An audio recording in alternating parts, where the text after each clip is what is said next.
Good people, what's going on? What's good? You guys watching your favorite podcast. I'm Caleb Smith. Got Kim to the left. What's up, y'all? It's Kim, and we have a special guest today. Yeah, Curtis, man, what's up with you? How you guys doing today? I appreciate it. Thank you guys. Thank you. Welcome, Brother Carmichael. So we have a couple of topics we're going to discuss today. We're going to talk about what exactly people are asking for when they say that we need to have a black agenda for whoever's running for president in 2020. We're going to talk about Colin Kaepernick and his victory over the NFL. Yep. And apparently, your president is ordered a state of emergency be declared to get his wall built. Yeah. And of course, we're going to talk about whatever Brother Carmichael wants to talk about because he's our special guest. Yes. Oh, thank you. So we're going to have fun and celebrate the rest of this Black History Month with everybody. Yeah. So, how's everyone's week been? Good. Mine too. Yourself, man? It's been a blessing. It's been a blessing consistently. Yeah. You know, steadily progressing every day. That's It's awesome. been a good one. A couple of things happened. So we'll kick it off with the victory for Colin Kaepernick, y'all. The Vic. Huge. Man, how much y'all think he got? What you think, Curtis? I'm thinking he got 60. I'm Yeah. thinking he got at least 60. I'm thinking the same thing. I mean, like you said before we got on here, like he was already before like all this went down. He was already like you said, top 5, top 10. Yeah. So for those of you who don't know what we're talking about, you must have been under a rock all week. Right. But Check ESPN. Yeah. yeah. So Colin Kaepernick had a collusion case against the NFL. Now, mind you, this is not like, everyone's like, oh, he just took the money. Nah, no, that's it's not like that at all. That's not what happened. Yeah. He basically sued them Yep. for collusion. The same thing your president is accused of doing, being colluding with the Russians. Yep. Well, his legal team said that the NFL clearly colluded to get him and Eric Reid not to play for any team in the NFL because of his silent protest. Basically, like we all know, the NFL basically was showing itself to be racist as hell and really not care about what he was saying, and for him to have his rights to peacefully protest. He wasn't doing anything to hurt anybody. That's facts. He only thing that I could say he was doing was making people uncomfortable and making people have to face the issues that he was raising awareness on, which were police brutality and just basically most of the black issues. Just respect for yourself, really. Yeah, I mean, and then he was just bringing more attention to himself the more they tried to push him out. That's it. So he found that he should sue them, and he did. He won. Because this isn't like just one day. This has been going on for over a year. And there were coaches and owners basically that were brought in to testify. Yep. So, I mean, this was not like the NFL was really willing to just give this man money to shut up. They got busted. Big time. Because when they came in to testify, collusion is not easy to prove. As you can see, how Robert Mueller's been investigating Donald Trump all this time, and you can see it's not as easy as everyone thought. Too, because when you know, but at the same time, you technically don't know. You don't know, So and it's hard to prove. Yeah. So Exactly. the NFL owners had to have been really jacked up because if they weren't, they wouldn't have got caught, and they wouldn't have to be paying this man all this money. Facts. Okay. Everybody agrees, right? Yeah. So all of you people that are out there that are saying, "Oh, he took the money," please be quiet because they got busted. He sued them and they won. That's just like if you go to your employer for discriminating against you, then you know what? You have the right to sue them. And everybody keeps saying, "Oh, well, you know what? If you don't like what they do, then you should own your own and we should have our own." It's No. not that simple. As an employee, you have certain rights. As a citizen, you have certain rights. You don't just have to take what everybody is giving you because you don't own it, okay? Yeah. If you are an owner, guess what? You still have to answer to the people that are fraternizing your business. You know what I mean? I think that those owners took the word too seriously. Like, they thought that they were truly owners. That I can do whatever I want to do. No, they are. Right. But I think that Cap, he showed them, like, he has a voice, and through that. And Curtis, I have a question as well. Just with, like, the NAACP, what role do you guys possibly try to serve, too, when you see issues like that?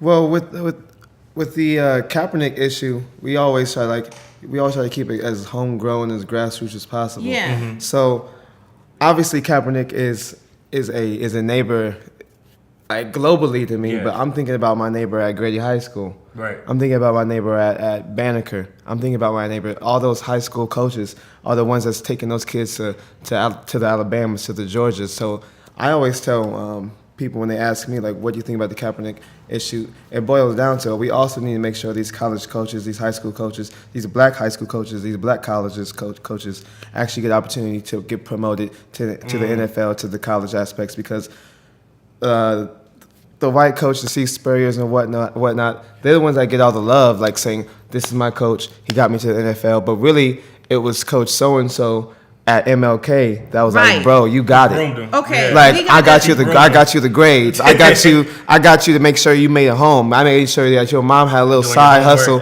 make sure you had a little couple dollars. I don't want to cut and then you I get off, no love. but I need everyone to know that we haven't even told them why he's representing the NAACP. Yep. Them as an organization are trying to bring in younger people, and to try to just bring in more people that are more, I don't know, everyone in tune with what's going on. You know, more influencers to bring awareness to what everyone at the NAACP has done for black people for a long forever. Time. Yeah, for a long time. So he is a part of the NAACP. Thank you. And so that's why Caleb asked him that. Oh yeah, Sorry, we didn't tell you guys that. Yeah. So it was all gonna get there. Right. It's gonna get there. Yeah. But so yeah, basically, Garagos, who was Kaepernick's lawyer, you know, they kept telling people that collusion is hard to prove. Well, they had, I think it was the Miami Dolphins owner, the Miami Dolphins owner came, and during his testimony, he said that he was totally supportive of the protest until Trump made his statement, which everyone remembers what he said, like called them sons of bitches and they better stand up and all of this. So the Miami Dolphins owner, Stephen Ross, in his deposition, and the Dallas Cowboys owner, Jerry Jones, described how Trump told him, tell everybody you can't win this one. This one lifts me. So the Miami Dolphins coach, the Dallas Cowboys coach, also Kraft, they were making statements that kind of led toward collusion and basically put it all on Trump. They threw each other under the bus, and then they threw President Trump under the bus. Like, well, you know, we can't. We have to take orders from him. He's the president now. Yeah. If you look, and then that's when everybody started coming out with, and we discussed this on a previous episode too. Everybody started coming out with, well, why do they care? Well, we also found out that a lot of these NFL owners were donating to Trump's campaign, which also they were saying people that donated to this campaign since they're under investigation for collusion, well, maybe they need to check and see if they were colluding with the Russians also. It's just a whole big old mess. Yeah. So when you say, you know, you want to separate politics, you just want to get away from it, you know, everybody told me that. Because I was like, don't watch the shit. Just turn it off. Like, that's the least we can do, right? And everybody was telling me, oh, that's our getaway, you know, for men, that's what we do, and that's what we do to get away. You're really not getting away. You're 100% participating in politics when you support the NFL. As you can see, it's all in together, and that's why we were saying boycott it. For the NAACP, it's going to also be brought up in our next topic, but I think that them as a collective group just kind of lost everybody by not being able to relate, because, you know, we think about the NAACP, we think about like Martin Luther King Jr., we think about like all the, you know, the things they did for the Maynard Rustins and all that. Yeah. You think of the 60s, and you think of the 60s, early 70s, but I mean, we're still here. We're still trying to. And you still do a lot of things for the community.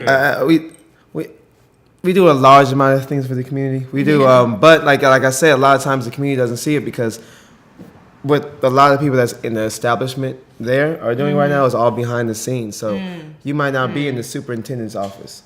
You might not be at the actual CEO's office. So that's where you'll see them a lot.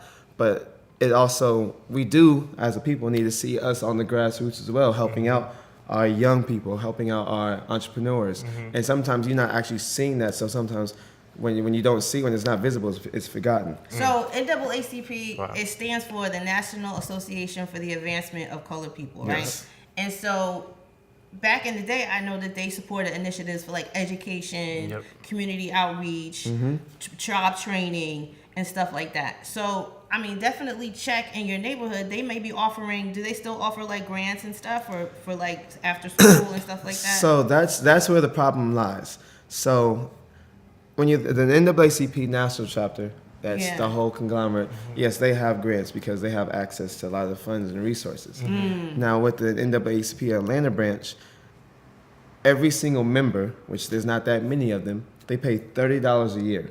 $30 a year. $11 of that stays here in Atlanta. The rest of that goes to nationals. So when there's not many people paying, because it's only $30 a year, like our resources are very striped. So like the things that we are accomplishing is off of just either for the love, I got y'all, and hopefully this comes back in a blessing, or listen, we just can't give to every single thing. Like we still do legal redress, so we figure out a lot of different ways to just. Like that's when we come in with a Millennial Outreach Program. We come in with a lot of different ways to be like, listen, you guys at We Society, we would love to do a fashion show. Instead of us paying, we would love to give you guys some clout. Because at the end of the day, the NAACP still has brand recognition. It still has clout. We might not have a check right now, but we still have clout. So if we want to collaborate, let's at least collaborate. So you guys, now they do like a NAACP, like a civil rights themed fashion show. We can so we can do like now we're just trying to feel different ways to work with the youth and just make it fun. All right, make it cool, make it hip, make it chill. I think make that's it vibe. a good idea. Right. That's what's up. Maybe So after all that, does anyone still feel like Colin Kaepernick did not win in this scenario? Have we convinced y'all? He got a big W. W's. Yeah. I think I would say he won. You know, So the fact that he won. My question is this. Yeah. Now what? The whole reason people was boycotting was because of Colin Kaepernick. So now is everybody back watching football? I was thinking the same thing. No, because he absolutely he just absolutely. What's next? Yeah, that's the thing. Like, I mean, like I said, I think the biggest thing, like I was saying to prior, is black people gonna be in the NFL no matter what. Yeah. And we're gonna watch the NFL no matter what. Yeah. Let's just be honest. We're the number one consumers in everything. Yeah. We're the number one consumers in everything. So when we, even if a portion of us was left, like they felt it. That's why this was the number one. Right. That's why this was just a portion. So I'm not gonna lie. I work for the NAACP, and I still had the fantasy football team, and I'm still about it. And I'm sorry. Like, and I tell people that all the time. Like, listen, I understand what you guys are doing, but I'm still like. But I still understand, like, there's other ways. Like, I'm trying to make sure. I think that my question going forward, now what are we going to do? Colin Kaepernick got his justice, in a sense. Wait a minute. But him getting his justice is now we know for sure the NFL did not do this because he couldn't play. They did this because he was a black man saying, look, I'm going to bring attention to black issues. They clearly don't care about black issues, and they don't care about people having their First Amendment right to freedom of speech. They don't care. If you are black, they are going to blackball you. So do you as a fan feel like that's something you want to continue to support? And I don't mean don't watch it if that's what you can't do. Because everyone that is against this says to me, it's America's game and America. Okay, well then if you just can't stop watching it, agree to us that you won't promote it, that you won't have to every Sunday get on every social media outlet and rep your shit like you own part of it and you don't.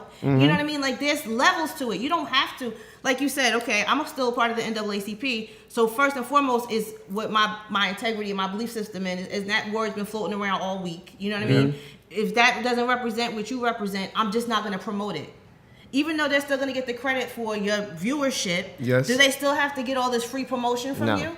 I mean, you know what I mean? Like, stop doing something just because you know for sure that they just proved to you that they don't give a fuck about you and what affects your community. And I think, and to completely agree with you on that, and I think there's different ways. Like I say, like, the NFL is going to, like, I'm not trying to, if we could figure out ways to alleviate it, I'm all for it.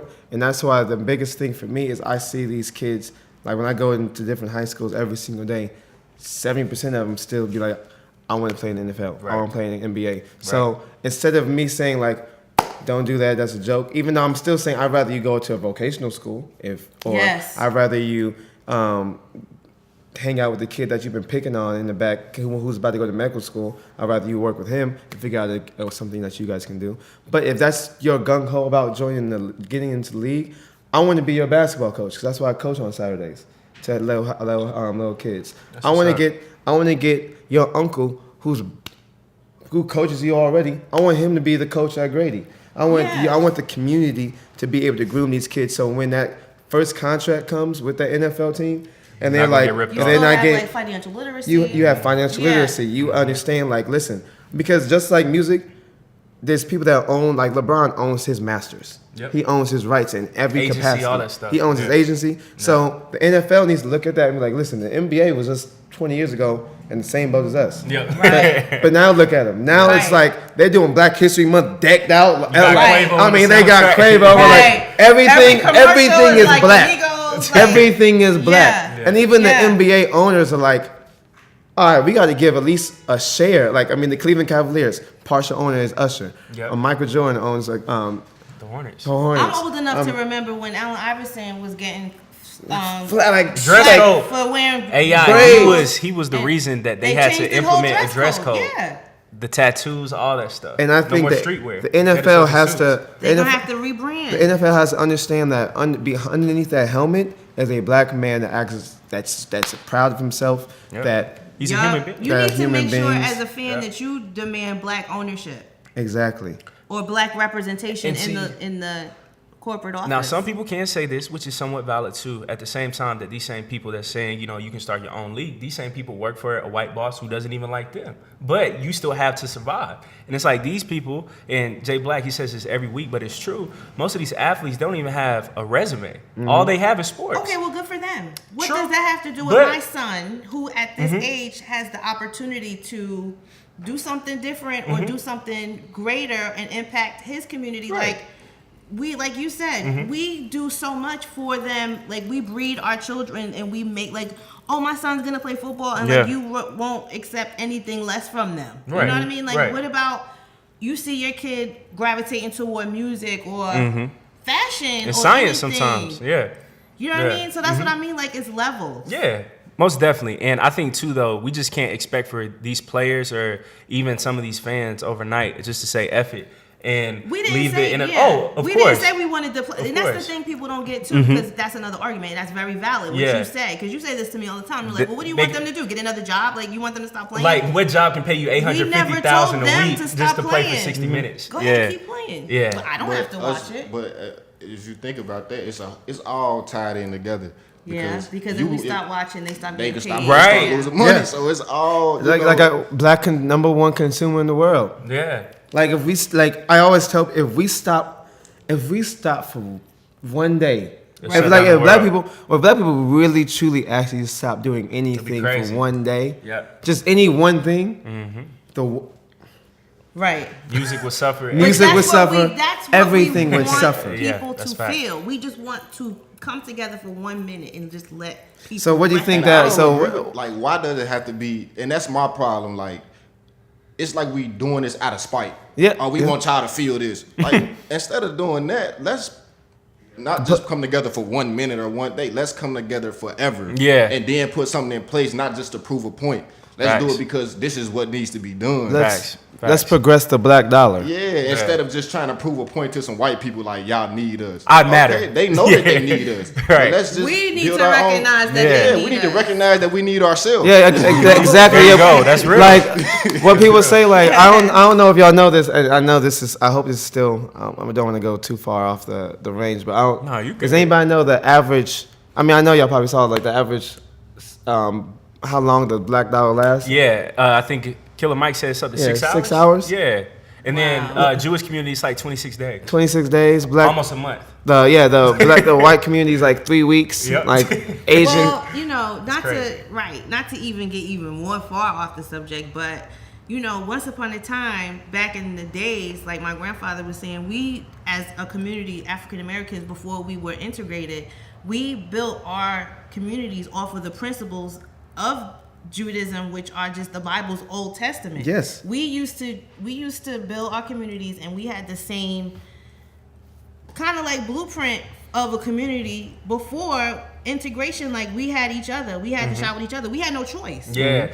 And I think too, I mean, Killer Mike, he said this, and I completely agree. Certain aspects of integration is more of assimilation. Like we weren't like integration, and I remember Dr. Clark, he said this like back in the 90s, but really integration is supposed to be I bring something to the table, you learn from me, I learn from you. Instead, in class, we're learning that the Greeks, they were the first for everything, or this white man, he's the father of this, father of that, and that's not integration. That's not integration. Because we only get 1 month of Black history, but it's all 28 history. days. Yeah, and like, I won't say. I won't say. Shortest right. month of the year. And see, too, I don't even call it Black history because every single time in class, it starts from post-slavery or it starts from slavery. Like, we don't even go back further from the 1700s. You know, I don't blame anybody for that but ourselves, because there was a certain part of history that I think our families didn't want to keep repeating. Yeah. You know what I mean?